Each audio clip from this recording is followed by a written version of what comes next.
Public सेफ्टीमध्ये Maharashtra 5व्या क्रमांकावर येतं। पहिल्या नंबरवर केरळ राज्य आहे, तर सार्वजनिक सुरक्षेची सर्वात कमी हमी असलेल्या राज्यांमध्ये उत्तर प्रदेश शेवटच्या क्रमांकावर आहे। आता हा सर्वेक्षण ज्या आधारे केला गेलाय त्यातला तिसरा आणि अत्यंत महत्त्वाचा मुद्दा आहे तो म्हणजे जेंडर ॲटिट्यूड्स म्हणजेच लिंगभाव। लिंगभावातही महाराष्ट्र 5व्या क्रमांकावर आहे। इथेही केरळचा पहिला क्रमांक लागतो, तर उत्तर प्रदेशचा सर्वात शेवटचा म्हणजे 22वा क्रमांक लागतो। आणि जीडीपीच्या रिपोर्टनुसार डिस्क्रिमिनेशन म्हणजे भेदभाव सर्वात कमी ज्या राज्यांमध्ये केला जातो त्यात सुद्धा केरळ राज्यच पहिल्या क्रमांकावर आहे। तर डायव्हर्सिटी आणि डिस्क्रिमिनेशन मध्ये महाराष्ट्र 4थ्या क्रमांकावर आहे। यात सर्वात शेवटचा क्रमांक मध्य प्रदेश राज्याचा येतो। म्हणजे सर्वात जास्त डिस्क्रिमिनेशन मध्य प्रदेशमध्ये केलं जातं असं या अभ्यासातून समोर आलेलं आहे। आणि ओव्हरऑल वागणुकीत महाराष्ट्राची स्थिती जर आपण पाहिली तर महाराष्ट्राचा 4था क्रमांक लागतो, केरळचा पहिला क्रमांक, तर उत्तर प्रदेश राज्याचा 22वा क्रमांक लागतो।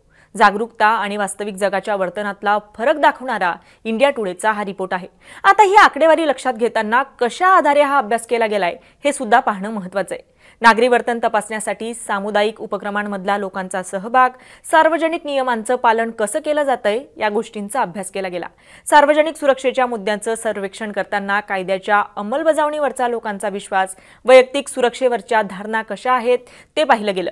लिंग दृष्टिकोनाचा अभ्यास करताना लिंगावरून घेतली गेलेली भूमिका आणि समानतेच्या दृष्टिकोनाचा विचार केला गेला।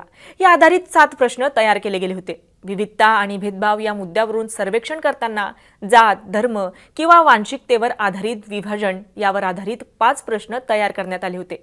या सर्वेक्षणासाठी 22 राज्यांमधले 98 जिल्हे आणि एका केंद्रशासित प्रदेशातल्या 9188 लोकांचा प्रतिसाद घेण्यात आला। एकंदरीत ही आकडेवारी धक्कादायक आहे। इतक्या बेसिक गोष्टींमध्येच महाराष्ट्र राज्य म्हणून आपण का मागे आहोत याचा विचार करायला लावणारा हा रिपोर्ट आहे।